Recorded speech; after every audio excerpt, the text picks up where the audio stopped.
Hello everybody, welcome back. This is Spoony with another tutorial for the Starbase Ship Builder. In this episode we're going to be going over pipes, cables, ducts, how they interact with one another. We're going to put down a propellant tank, a generator, and we're going to get it all hooked up. So the first thing we're going to go over is the duct system. So let's go to our asset browser. We're going to type in duct, and you can see there's a variety of shapes and sizes. We'll just click on the large to make it the easiest to see.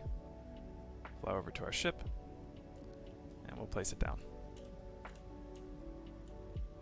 As you can see, the ducts do fit into these ridges, which allows plates or other beams to be placed on top of them.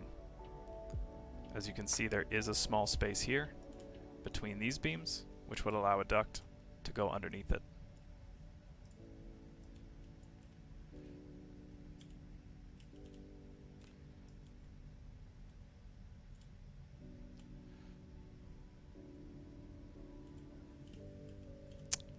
I am being blocked by these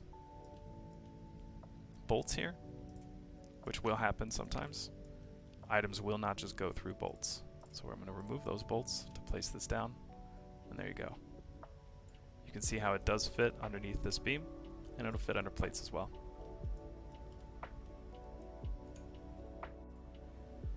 One benefit to having a duct system over just cables and pipes is that the ducts are a lot more durable. So one thing you'll notice when you leave the safe zone for the first time is that your ship will hit asteroids, and when it does, depending on how fast and where that asteroid hits your ship, it could damage it. Or if you're attacked by an enemy or a pirate, one of the easiest things to destroy is your cables and pipes. So if you've got a lot of small spaces, it can be really difficult to track down exactly which cables and pipes have been destroyed and make repairs. If you have a duct system, you can make all of that a lot easier. So, to show you exactly how both of these work, we're going to lay down a propellant tank, and then we'll start piping things together. So go to your asset browser, search for propellant. We're going to use a medium tank, but there are small and large variants. You'll need one support on either side. Place down our first support, followed by our tank. You can see it just snaps right in. And then another support on the other side. We'll need to bolt all of this down. Check our durability. We'll need to add a few more bolts.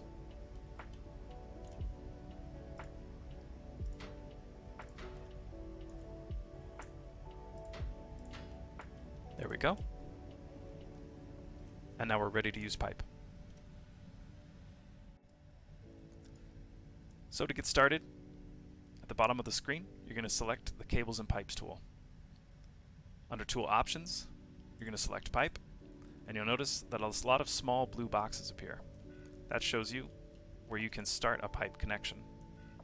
Now you can lay one anywhere. As long as this line is white, it means that the pipe can be laid. If it turns red, or a pinkish color, it means it cannot. So if you've started one, and you want to end it before you connect it to something, you can't just click.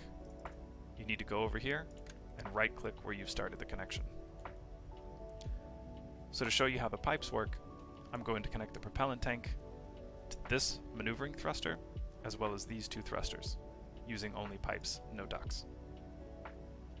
So we're going to go over here, and you can see on the frame, on either side of the propellant tank, there are 4 places total to start a pipe connection. Since we cannot just branch this over this gap, we'll need to connect it to the frame here and run it along the frame. Now if you had plates, we could just select it and connect it to the plate, but since we didn't put down any plates, we'll just run it along the frame.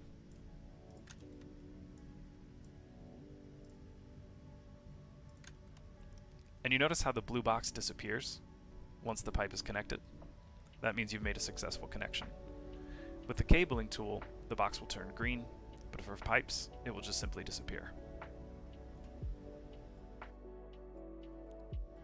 We'll finish connecting these other 2 thrusters, and then we'll go over the cabling tool. Again, we're just going to run this along the frame.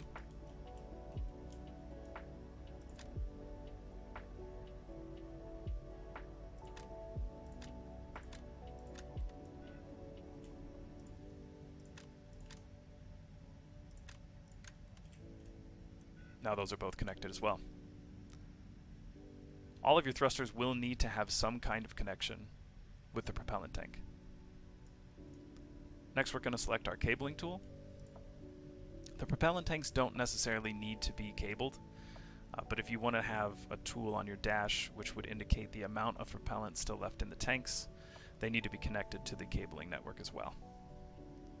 So, we're just going to lay down cable as well. See if we can connect it to this beam. There we go. And you can notice this box turned green, which means we have made a successful connection. The cables and pipes will run through this small gap in the beams, which can make running them long distances really easy.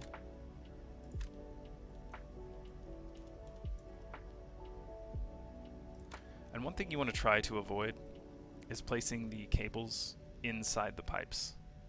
It will allow you to do it, but if one of them gets destroyed, it'll make finding it and repairing it nearly impossible. So if you can avoid it, it's best to try.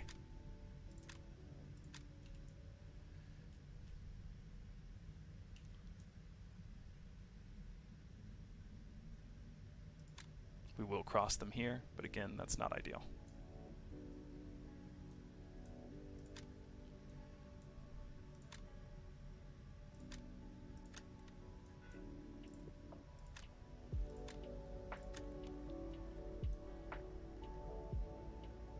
So as you can see, it works very similarly to the piping tool. One main difference is just the components that you're going to actually be connecting to them. For example, we've now connected our flight computer. The flight computer does not need to be connected to the pipe system. The same goes for the flight control unit. Those are now all connected. Now to use the duct system, we're going to place some additional ducts.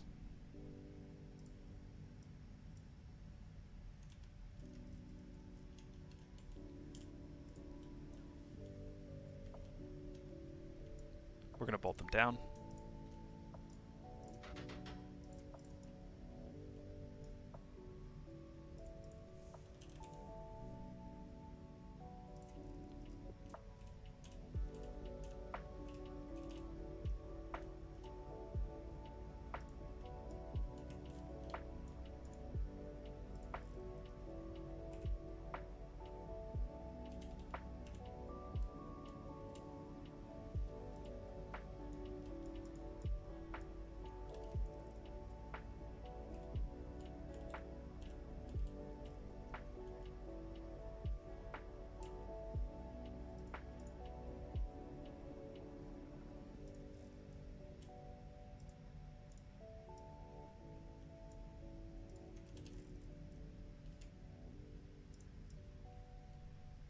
Normally we would create a connection here as well, but to demonstrate how they work, this will work good enough.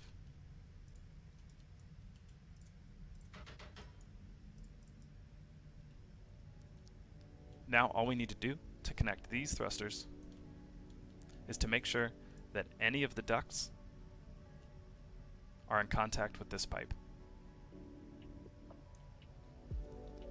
But first, we'll need to make sure that all of the ducts are actually connected.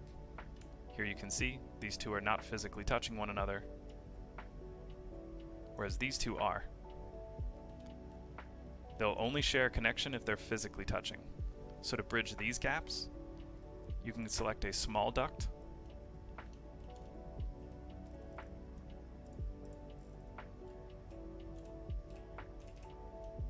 and you can place it on top of them. Since these are now physically connected, they'll share a connection.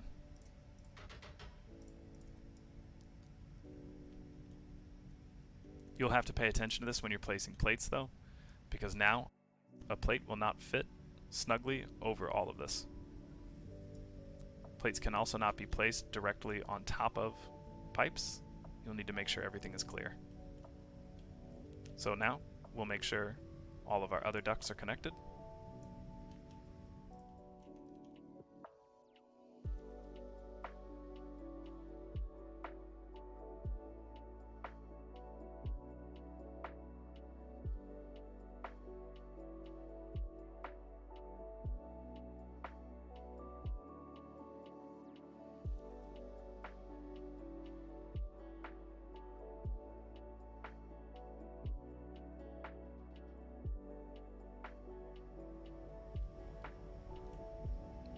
And now we should be good. Again, this is not the prettiest. We could clean this up, make it better looking, but just to make sure that you know exactly how they work, we'll go for function over form. So again, this pipe needs to be connected anywhere in contact with the duct network.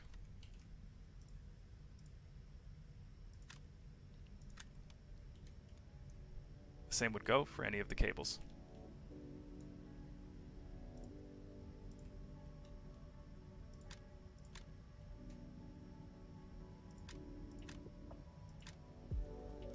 Now you'll notice that they will not connect the same way that they do. It will not end the connection like when you're connecting it to any of the boxes. So again, we're just going to right click where the connection is, and that'll end the connection. Now what we can do is just connect our cables and pipes from here.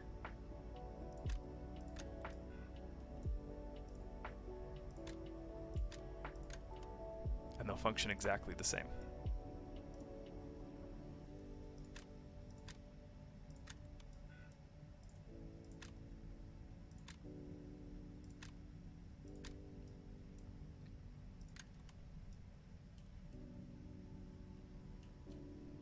Now, both of these thrusters are connected to the network, these using ducts, these using only cables and pipes. So in order to test that everything is working before we spend the time connecting all of the rest of the cables and pipes, we're going to need to add a generator.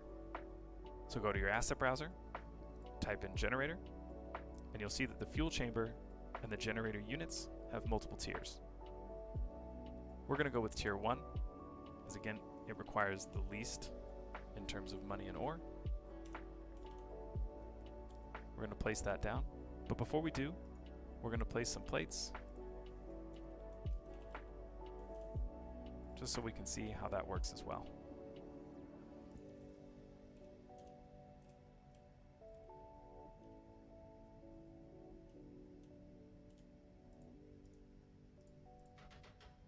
Really simple. They just go down like anything else and snap into place. We'll place our generator fuel chamber directly on top of that. And each of these fuel chambers can support up to 3 generator units. They do need to be physically touching the fuel chamber in order to function. We cannot branch these out from one another like this. This third one will not function. You can build multiple generators side by side.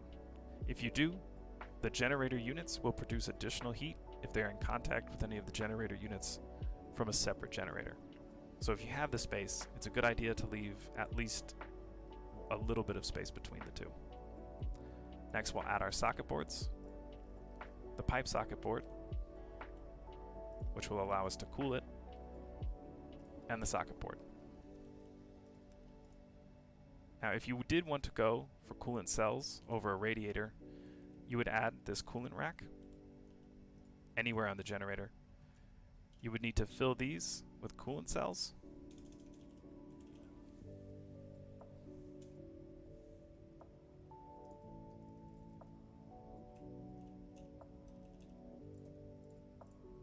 Bolt them into place.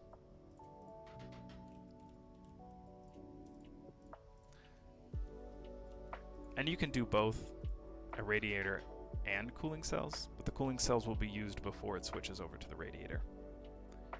These do get used up, so if you're going for a build that only uses cooling cells, you will need to also include a coolant recharge rack, which will connect to a hardpoint, and then that will need a radiator in order to recharge the coolant cells. You'll then need to swap them out as they run out. So since you have to build a radiator either way, we're just going to use a radiator. There are also two tiers of fuel rods. Tier 1 fuel rods can only be used in a Tier 1 fuel chamber. However, Tier 2 fuel rods can be used in either the Tier 2 or Tier 3 fuel chambers.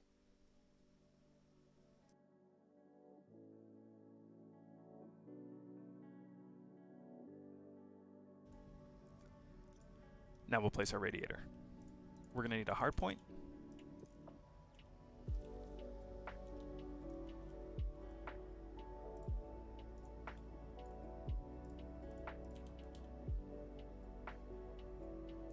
followed by a radiator base,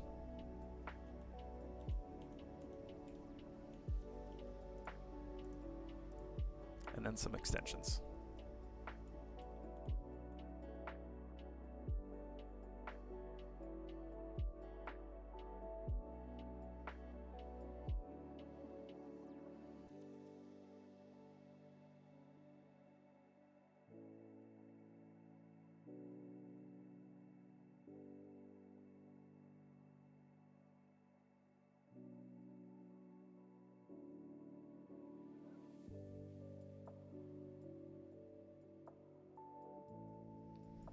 Bolt everything into place. Don't forget to bolt the hardpoint.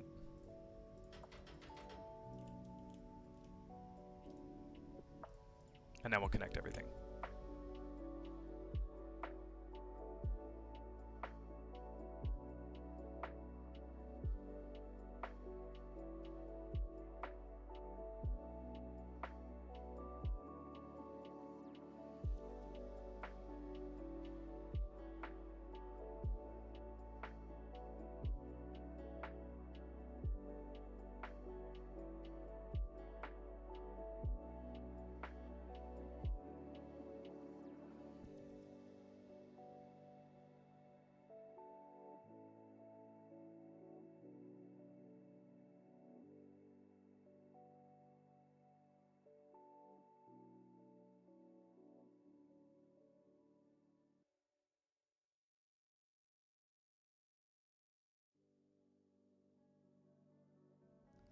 Now that everything is connected to the generator, we'll enter test mode to make sure that the thrusters are connected to the network.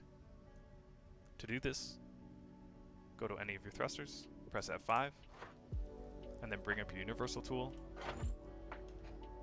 which will show you the entire network and what's running. Since this is connected, we're able to see this information. If we go to an unconnected thruster, such as this maneuvering thruster, which is connected to the fuel line, the pipes, but not the actual network, we have not connected a cable. When we bring up our universal tool, we're unable to see the network information.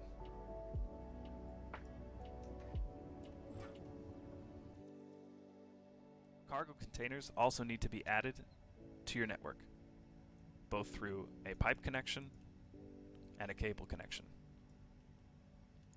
Cargo crates that are connected to one another will share a connection similar to batteries, so if they're in contact with one another, they don't individually need to be connected to cables or pipes. But since these two groups are not connected to one another, we'll need to connect them. Again, open your cable and pipe tool.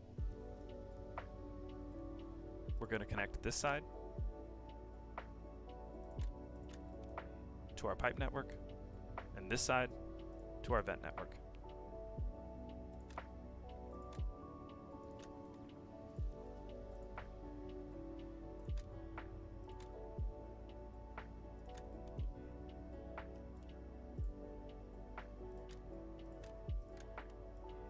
Now that those are connected, we'll add a resource bridge so that we can check and make sure they're functioning. Again, we'll need a hardpoint and a resource bridge.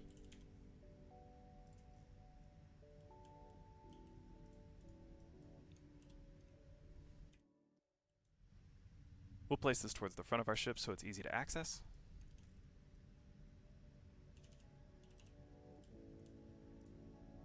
Bolt it into place. Connect cables and pipes.